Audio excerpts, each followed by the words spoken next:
জয় গুরু, সবাইকে জয় গুরু। বন্দে পুরুষোত্তমম। তো আমাদের বর্তমান মুখ্যমন্ত্রী যিনি হয়েছেন, আমাদের মাননীয় মুখ্যমন্ত্রী শুভেন্দু অধিকারী, তিনি তার ভাষণে বলেন যে তার নাকি জন্ম বন্দে পুরুষোত্তম ধ্বনি শুনে। কাঁথিতে তার জন্ম হয়েছে।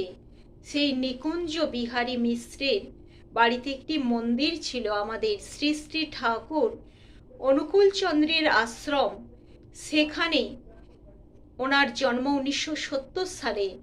বন্দে পুরুষোত্তম বলছেন, বন্দে পুরুষোত্তম ধ্বনি শুনেই আমার জন্ম হয়েছে। যারা আমার ঠাকুরকে নিয়ে কত নিন্দেমন্দ করেন, দেখেন আমার দয়ালের কত, যে মানুষ আজকে মুখ্যমন্ত্রী হয়েছেন বলে তিনি কিন্তু এইটা মানুষের কাছে বলতে কার্পণ্য করেননি, যে তাহলে কতখানি তার ভিতরে আধ্যাত্মিকতা আছে।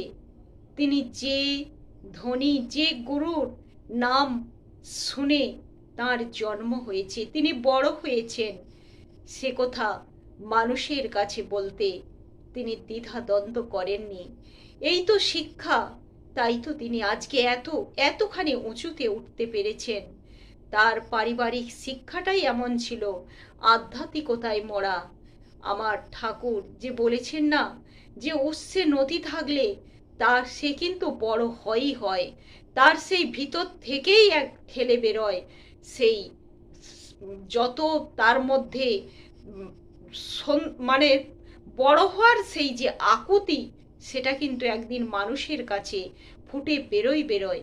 শুভেন্দু অধিকারী মহাশয়ের মধ্যে যে প্রতিভা, সেটা কিন্তু চাপা থাকেনি। তার মধ্যে সেই যে ছিল শ্রদ্ধার ভাব, তিনি নাও তো স্বীকার করতে পারতেন, নাও তো বলতে পারতেন, কিন্তু না, এই যে ধর্মের প্রতি ভাব, এই যে ভিতর থেকে শ্রদ্ধার ভাব, এইটাকেই মানুষকে কিন্তু বড় করে তোলে। তাই আমাদের সেই মাননীয় মুখ্যমন্ত্রী শুভেন্দু অধিকারী মহাশয়কে চরণে আমিও প্রণাম জানাই, কারণ তিনি আমার চেয়ে মানে কি বলবো, অনেকটাই তিনি আমার চেয়ে বয়সে বড়, প্রণম্য আমার। তাই তাকে আমি শ্রদ্ধা জানাই। আমার প্রিয় পরমকে তার শুভ দিনে তিনি যে ভুলেননি, এই কারণেই আমি তাকে শ্রদ্ধা জ্ঞাপন করি। তিনি আরো আরো বড় হোক, আরো জীবনে উন্নতি হোক, মানুষ